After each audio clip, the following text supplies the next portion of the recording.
بسم اللہ الرحمن الرحیم۔ بدر کی جنگ۔ مکہ والوں کا ایک تجارتی قافلہ شام گیا ہوا تھا۔ اس کا سردار ابو سفیان تھا۔ کسی نے مکہ میں یہ جھوٹی خبر پھیلا دی کہ مسلمان قافلے کو لوٹنے آ رہے ہیں۔ اس خبر سے قریش بہت بھڑکے، جنگ کا سامان اکٹھا کیا، ہتھیار لگائے اور مدینے پر چڑھ دوڑے۔ ان کی تعداد 1000 تھی۔ یہ لشکر مدینے سے 80 میل دور بدر کے مقام پر ٹھہرا۔ یہاں پہنچ کر معلوم ہوا کہ قافلہ خیریت سے گزر گیا ہے۔ لوٹے جانے کی خبر غلط تھی۔ بعض لوگوں نے واپس مکہ چلنے کا مشورہ دیا، مگر قریش کے سردار تو لڑنے کا بہانہ چاہتے تھے۔ وہ واپسی پر راضی نہ ہوئے اور لڑنے مرنے کی ٹھان لی۔ رسول اللہ صلی اللہ علیہ وآلہ وسلم کو پتہ چلا کہ مکہ والوں کا لشکر حملے کے لیے آ رہا ہے، تو آپ صرف 313 مسلمان کو لے کر مدینہ سے روانہ ہوئے۔ یہ ہجرت کا دوسرا سال تھا اور رمضان کی 12 تاریخ۔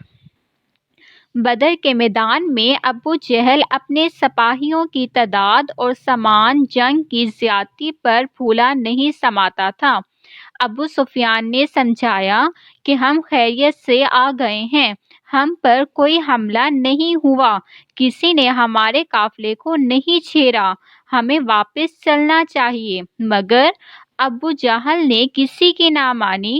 وہ طاقت کے نشے میں اندھا ہو چکا تھا۔ جس نے لڑائی کے خلاف بات کی اسے بزدلی اور کم ہمتی کے طعنے دیتے۔ جنگ کی مخالفت کرنے والے میں ایک قریشی سردار عتبہ بھی تھا۔ ابو جہل نے کہا، عتبہ ہمت ہار بیٹھا ہے۔ اس پر وہ اپنے بھائی اور بیٹے کے ساتھ میدان میں آیا اور مسلمانوں کو للکارا، ہے کوئی بہادر جو میرا مقابلہ کرے؟ مدینے کے 3 مسلمان آگے بڑھے۔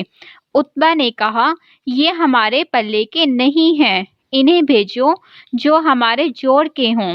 رسول اللہ صلی اللہ علیہ وآلہ وسلم نے انصار کو واپس بلا لیا اور حضرت حمزہ رضی اللہ عنہ اور حضرت علی رضی اللہ عنہ اور حضرت عبیدہ رضی اللہ عنہ سامنے آئے۔ رسول اللہ صلی اللہ علیہ وآلہ وسلم نے سجدے میں سر رکھا اور اللہ سے التجا کی، اے اللہ، میری ساری زندگی کی کمائی یہ مٹھی بھر جماعت ہے، اگر یہ ہلاک ہو گئے تو پھر دنیا میں قیامت تک تیری عبادت نہ ہو سکے گی، تیری عبادت کرنے والا اور تیری طرف بلانے والا کوئی نہ ہوگا، اے مولا اپنے بندوں کی مدد فرما۔ حضور صلی اللہ علیہ وآلہ وسلم کی دعا قبول ہوئی۔ عتبہ حضرت حمزہ رضی اللہ عنہ کے ہاتھ سے اور اس کا بیٹا حضرت علی رضی اللہ عنہ کے ہاتھ سے مارا گیا۔ عتبہ کے بھائی شیبہ نے حضرت عبیدہ رضی اللہ عنہ کو زخمی کر دیا۔ حضرت علی رضی اللہ عنہ نے بڑھ کر ایک وار کیا تو شیبہ بھی ہلاک ہو گیا۔ حضرت علی رضی اللہ عنہ حضرت عبیدہ رضی اللہ عنہ کو اٹھا کر رسول اللہ صلی اللہ علیہ وآلہ وسلم کے پاس لائے۔ حضرت عبیدہ رضی اللہ عنہ نے حضور صلی اللہ علیہ وآلہ وسلم سے پوچھا، کیا میں شہادت سے محروم رہا؟ آپ نے فرمایا، نہیں، تم نے شہادت پائی۔ اس کے بعد دونوں طرف سے کچھ آدمی ایک دوسرے کے مقابلے پر آئے، پھر عام حملہ شروع ہو گیا۔ ابو جہل شرارت کی جڑ تھا۔ وہ سر سے پاؤں تک لوہے سے ڈھکا ہوا اپنے لشکر کے درمیان کھڑا تھا اور اپنے سپاہیوں کو جوش دلا رہا تھا۔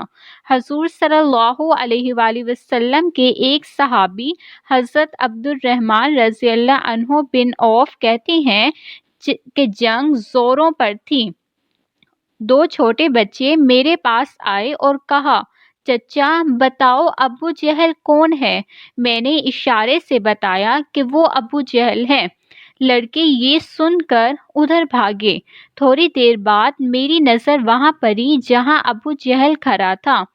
کیا دیکھتا ہوں کہ دونوں لڑکے بڑھ کر ابو جہل پر وار کر رہے ہیں اور پھر دیکھتے دیکھتے انہوں نے اسے نیچے گرا دیا۔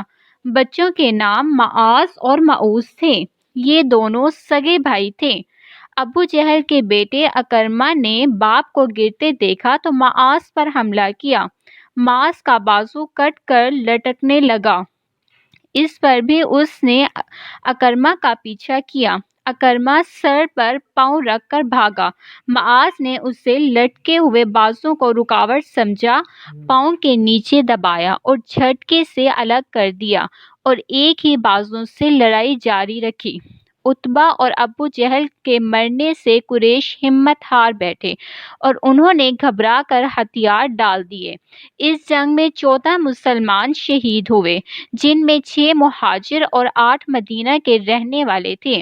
قریش 70 کے قریب قتل ہوئے اور اتنے ہی قیدی بنائے گئے۔ قیدیوں میں رسول اللہ صلی اللہ علیہ وآلہ وسلم کے چچا عباس اور حضرت علی رضی اللہ عنہ کے بھائی عقیل بھی تھے۔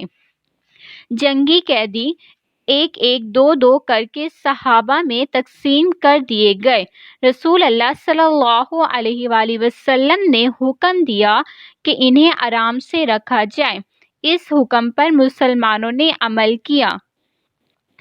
خود کھجوریں کھاتے اور قیدیوں کو کھانا کھلاتے، خود موٹا چھوٹا پہنتے اور انہیں اچھے کپڑے پہناتے۔ یہ وہی لوگ تھے جنہوں نے مکہ میں مسلمانوں کی زندگی اجیرن کر رکھی تھی۔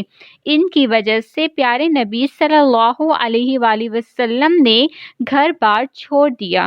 اب یہ گرفتار ہو کر آئے تو حضور صلی اللہ علیہ وآلہ وسلم نے ان سے دشمنی کے بجائے دوستی کا برتاؤ کیا۔ جو قیدی کچھ روپیہ دے سکتے تھے انہیں معمولی فدیہ لے کر چھوڑ دیا گیا۔ جن میں فدیہ دینے کی طاقت نہ تھی انہیں حکم دیا کہ 10 مسلمان بچوں کو لکھنا پڑھنا سکھا دیں۔ جو ان پڑھ تھے انہیں ویسے ہی چھوڑ دیا گیا۔